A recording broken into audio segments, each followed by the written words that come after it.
দর্শক, এই মুহূর্তে জগন্নাথ বিশ্ববিদ্যালয়ে আছেন বিশেষ প্রতিনিধি জিয়া খান। সরাসরি কথা বলবো তার সাথে।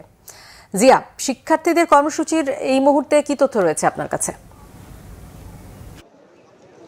ধন্যবাদ সিফাত। আপনি জানেন যে গতকাল থেকে জগন্নাথ বিশ্ববিদ্যালয়ের শিক্ষার্থীরা তারা যে আন্দোলন করছে, অনশন করছে, তাদের সেই দাবির প্রেক্ষিতে আজকেও তারা এই আন্দোলন আমার পিছনে দেখতে পাচ্ছেন যে জগন্নাথ বিশ্ববিদ্যালয়ের শিক্ষার্থীরা তারা অনশনরত অনশনরত অবস্থায় রয়েছে এবং তাদের যে তিনটি মূল দাবি সেটা হচ্ছে গিয়ে দ্বিতীয় তাদের যে ক্যাম্পাস, সেই ক্যাম্পাসের কাজ অর্থাৎ কেরানীগঞ্জে তাদের যে দ্বিতীয় ক্যাম্পাস হচ্ছে জগন্নাথ বিশ্ববিদ্যালয়ের, সেই কাজটি বাংলাদেশ সেনাবাহিনীর কাছে হস্তান্তরের জন্য চুক্তি স্বাক্ষর অনবিলম্বে করার তারা দাবি জেনেছে। পাশাপাশি তাদের আরও দুটি দাবি, তাদের যে পুরান ঢাকা যে হল হচ্ছে হাবিবুর রহমান এবং বাণী হল, সে দুটি হলের কাজ দ্রুত সম্পন্ন। পাশাপাশি যেসব শিক্ষার্থী তারা আবাসন সংকটে রয়েছে, এই ধরনের 70% শিক্ষার্থী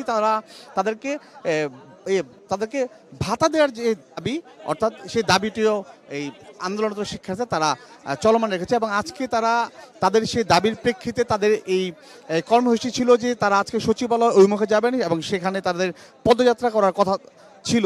কিন্তু কিছুক্ষণ আগে আমরা যতটুকু জানতে পেরেছি যে তাদের যে ভাইস চ্যান্সেলর তিনি সেই সচিবালয়ে মিটিংয়ে ছিলেন এবং সেই ভাইস চ্যান্সেলর তাদের যে ট্রেজারার যিনি ছিলেন তার মাধ্যমে আমরা জানতে পেরেছি, তিনি জানিয়েছেন যে আগামী বুধবার আন্তঃ মন্ত্রণালয়ের বৈঠক রয়েছে এবং সেখানে শিক্ষা মন্ত্রণালয়, জগন্নাথ বিশ্ববিদ্যালয় এবং ইউজিসি সহ প্রতিরক্ষা যে মন্ত্রণালয় সেখানে মিটিং করবে এবং তারা তাদের যে দ্বিতীয় ক্যাম্পাসের কাজ সেটা যাতে বাংলাদেশ সেনাবাহিনীকে দেয়া হয় অর্থাৎ চুক্তি স্বাক্ষর হয় সে বিষয়ে তারা কথা বলবেন। তবে এখন পর্যন্ত অনশনরত যারা শিক্ষার্থী রয়েছেন তারা কিন্তু তাদের অনশন কর্মসূচি অব্যাহত রেখেছেন।